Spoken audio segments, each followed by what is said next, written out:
There are 5 critical issues you need to be attending to as you approach retirement. Many people do not attend to all of these and may be putting their retirement in jeopardy. In this video, I'm going to share with you what you need to address as you approach that 2-year mark until you move into this next chapter of life. Before we get there though, do subscribe to our channel, hit the notification below so you're alerted to when we post new videos. So in my new book, Don't Outlive Your Money in Retirement, we chronicled the 7-step process that we take our clients through. And I wanted to condense that a little bit for you for this video so that you can walk away with a sense of what you need to do, what you need to prepare for before you make that irrevocable decision to move on into retirement. So the very first item you need to make sure you deal with is cash, because cash is king in retirement. It's not what your net worth is or how many buildings you own or what your investments are. It's how much you can generate, because it's that income flow that truly does give you the flexibility to pursue the retirement that you wish.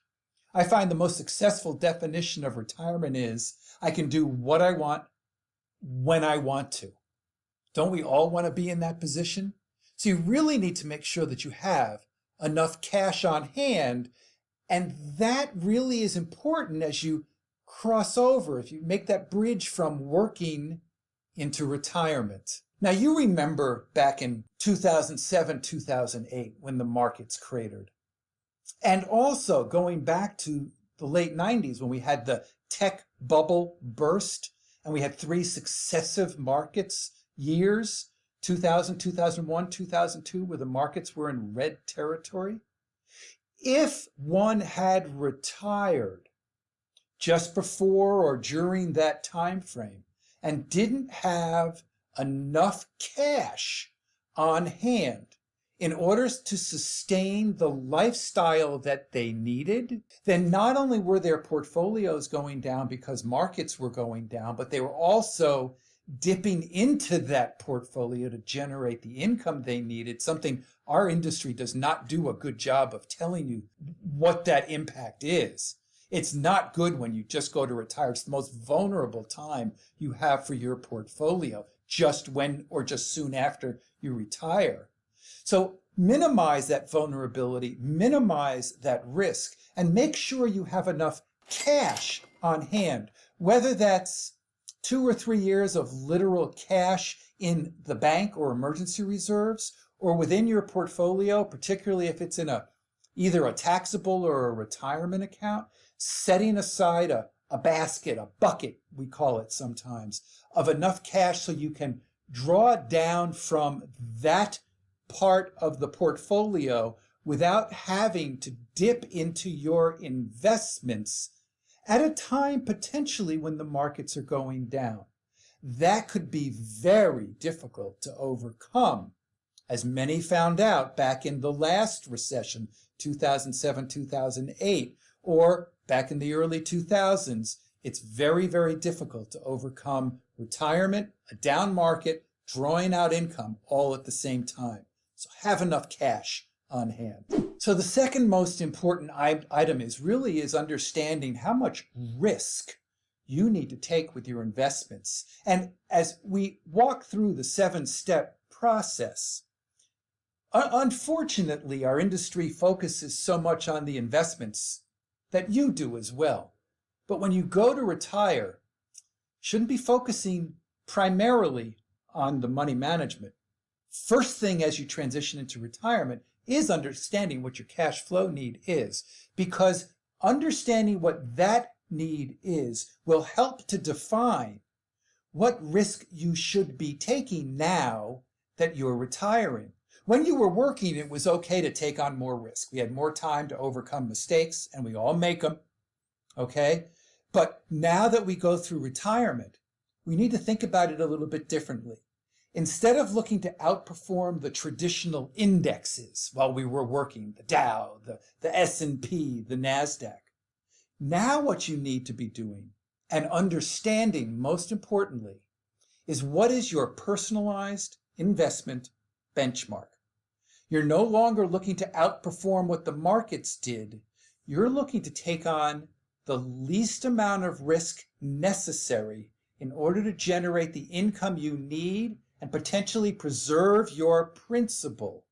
And that's where the personalized investment benchmark comes into play. You now have to align your money management with what your retirement goals are. And I can tell you for a majority of our clients, their need to take on the amount of risk is lower than what the need they felt they could take on when they were managing their money while they were working. They no longer want to put their principal as at risk as they did before. Again, timing, vulnerability, and then the income issue. So make sure that you're establishing your own personalized investment benchmark. Second, within this category is looking at potentially reallocating your portfolio as you're within a couple of years of retirement. So let's just say you did the planning and you've hit your number, whatever investments you need to generate the income you desire in this next chapter. And let me share with you a story. Many years ago, when I first got into this business, I was working with a client who was working at Wang. Now, there's a name from the past, right? So when we were talking, he was at the time, he was about 6 to 9 months from retirement. He'd hit his retirement number, but close to 90% of his 401k was in the Wang stock. A lot of people back in those days were doing that. And I said to him, listen, you've hit your number. You don't need to be taking on that kind of risk, but it was a risk that he felt comfortable with because he worked for the company. He thought because he worked for them and they had taken care of him and the stock had done so well up until this point that they'd continue to take care of him. I don't care what company you're with, having too many eggs in one basket is not a recipe for a confident way to retire. And of course, you know the end of the story. Soon after he retired, the Wang stock dropped. He lost a majority of his portfolio and could no longer pursue the retirement he was looking for. You may be in and have benefited from the growth side of the domestic equity business, the technology. You may have done very well over the past 3, 5, 10 years. But you need to start to take a look at how to manage that a little bit differently once you do the planning and realize that you've gotten to the point where you've got your retirement nest egg. So the real question is, are you truly prepared for what's going to happen in a couple of years, right? So as a result of the book, we put together a quiz. You can find it up in our banner. It's a quick 2-minute quiz. We'll score it for you, get you back which stage of the retirement preparedness you are in. We'll get you the first chapter of my book and a couple of worksheets that will help to give you a little bit more clarity. So make sure you fill out that quiz. So let's go to the third element that's really important, a very important consideration as you move into retirement, when it's important to replace the income that you had been getting while you were working. And oftentimes we look to the portfolio to generate that income. And you need to understand proper perspective from a planning perspective, okay? Studies show over and over and over again, many, many years, these numbers have been reaffirmed, and they're usually just a little bit above or a little bit below this number. But the industry standard is basically you can take upwards of 4% of your portfolio over a long period of time with a portfolio that's properly allocated so that you can generate the income you wish and protect and preserve that principal. Certainly no guarantees for any future performance. But I bring this up because I had a conversation with someone who came into my office a while ago. He was with Fidelity at the time, and he was generating somewhere around a 7 or 8% total return on his portfolio. And I said to him, how are you going to generate that income that you're going to need? And he says, well, I'm going to take it from my Fidelity accounts. You know, I'm going to take 7%. Now, unfortunately, there are a lot of people who think this way, that whatever the portfolio is generating, not just the yield or the income, but in total, they're going to take, but they don't understand the long-term impact of that.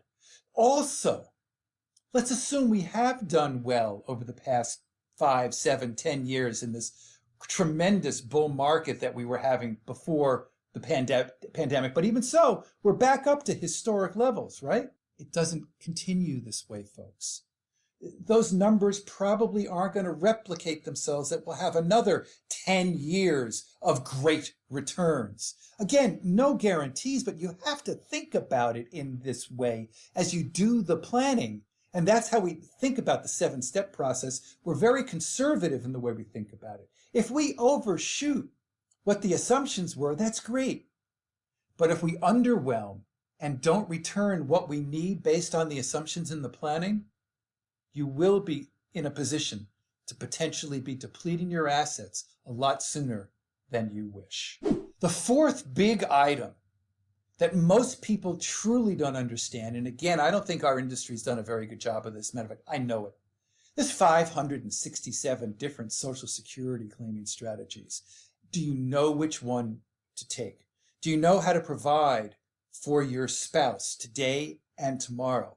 If you're single versus being married, do you know the difference in how to think about when you should take that strategy and claim it? Do you know, with regards to the health situations for either you or your spouse, how that will impact the proper decision about how to coordinate spousal benefits so you don't leave upwards of $200,000 on the table, which many studies show that you can do?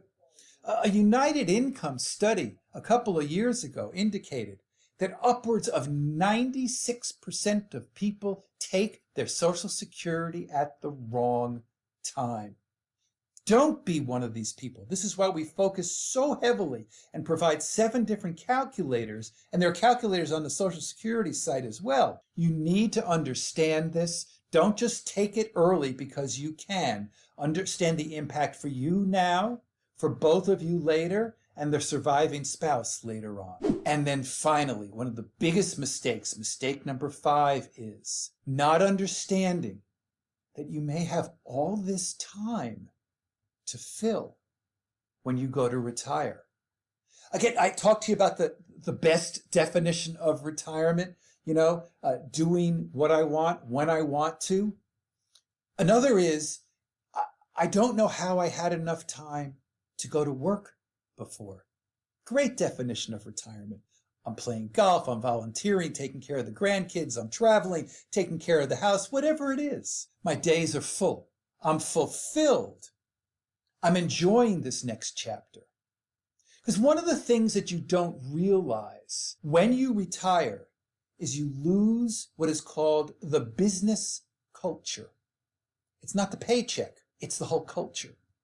It's a reason to get up in the morning, a place to go to, a place to talk to colleagues, have a community, be respected, to contribute, to see things grow, to be a part of a bigger community again. You lose all that when you do go to retire.